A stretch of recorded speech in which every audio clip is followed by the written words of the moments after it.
আম্মা আমি দেখতে কেমন বলেন তো? খুব সুন্দর। ছেলের বউ হিসেবে আমার আপনাকে ভালো লাগে? খুব ভালো লাগে। আম্মা আমি হেঁটে দেখাই।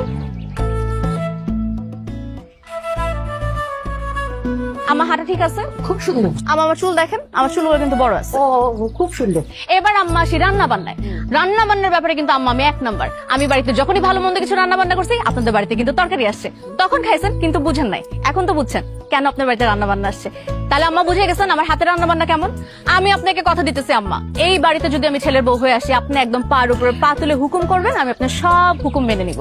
এইবার বলেন আম্মা, আপনার কি ছেলের বউ হিসেবে আমাকে পছন্দ? খুব পছন্দ। অনেক কথা বলছিস, আর বলতে হবে না। আম্মা কি করবো বলেন, কাউকে না কাউকে তো কথাই বলতে হবে। আজকে যদি ও কথা বলতে পারতো তাহলে কি আমাকে এত কথা বলতে তো? আব্বা আপনি আব্বা সামনে তো ডাকতে হবে, এজন্য ভাবলাম আজকে থেকে ডাকা শুরু করে দিই। আব্বা আপনাকে একটা কথা বলি, আপনার ছেলের সাথে আমার 3 বছরের প্রেম, কিন্তু সে বাড়িতে সাহস করে তার বিয়ের কথা বলতে পারতেছে না, সে নাকি ভয় পায়। আমি বললাম আব্বা কি বাঘ নাকি ভাল্লুক, আব্বাকে তো ভয় পাওয়ার কি আছে, তাই না আব্বা?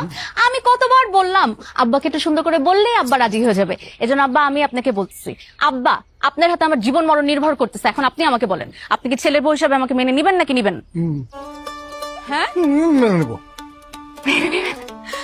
দেখছো মেনে নিবে। আব্বা তাহলে আপনি বলেন, আমাদের বাড়িতে আপনি বিয়ের প্রস্তাব নিয়ে যাবেন? হ্যাঁ, আব্বা কোথায় যাচ্ছেন? ওই বিয়ের প্রস্তাব নিয়ে বাড়িতে তোমার।